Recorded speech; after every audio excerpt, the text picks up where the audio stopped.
தூத்துக்குடியை சேர்ந்த பிரபல ரவுடிகளான சுரேஷ், முருகன், பாலமுருகன் மற்றும் பலர் நேற்று சென்னையில கிட்டத்தட்ட ஒரு பெரிய அளவுல ஒரு குற்றத்தை செய்வதற்கு ஈடுபட முயன்றிருக்கிறார்கள்.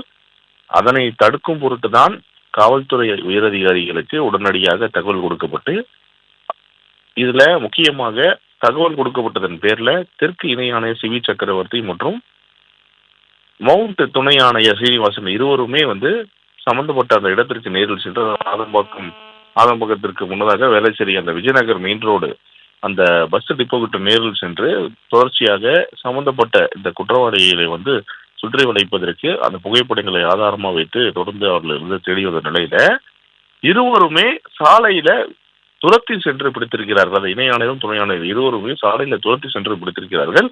இணை ஆணையர் அந்த வேளச்சேரி விஜயநகர் பஸ் டிப்போக்கு பக்கத்தில் இருக்கக்கூடிய அந்த அந்த பிரதான சாலை மட்டும் இல்லாம அதுக்கு அருகிலே ஒரு சின்ன ஒரு ஸ்ட்ரீட் ஒன்று இருக்குது.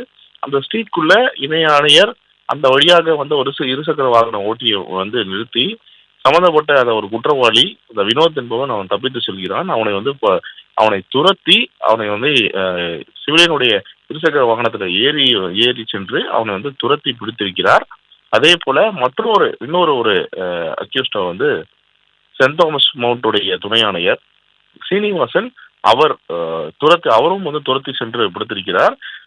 வேளச்சேரியில மட்டுமே நேற்று பாலமுருகன் மற்றும் வினோத் இருவருமே கைது பண்ணியிருக்கிறாங்க. இந்த இருவருமே ஆலமாக்கம் பகுதியில் இருக்கக்கூடிய ஒரு நகைக்கடை, ராசி ஜுவல்ஸ் நகைக்கடை இருக்கு. அந்த நகைக்கடையை அந்த நகைக்கடை உரிமையாளருடைய மகனை கடத்தி கொலை செய்வதற்காகவோ அல்லது நேரடியாக கொலை செய்வதற்கோ திட்டம் தீட்டிருக்கிறார்கள். அந்த திட்டமானது முறியடிக்கப்பட்டிருக்கிறது. கிட்டத்தட்ட ஒரு கூட்டாக சேர்ந்து ஒரு டீமே தூத்துக்குடியிலிருந்து சென்னைக்கு இந்த கொலை அல்லது கடத்தி கொலை செய்வதற்கு ஒரு திட்டம் தீட்டியிருந்தார்கள். அந்த திட்டத்தை முறியடித்திருக்கிறாங்க சென்னை போலீஸ்.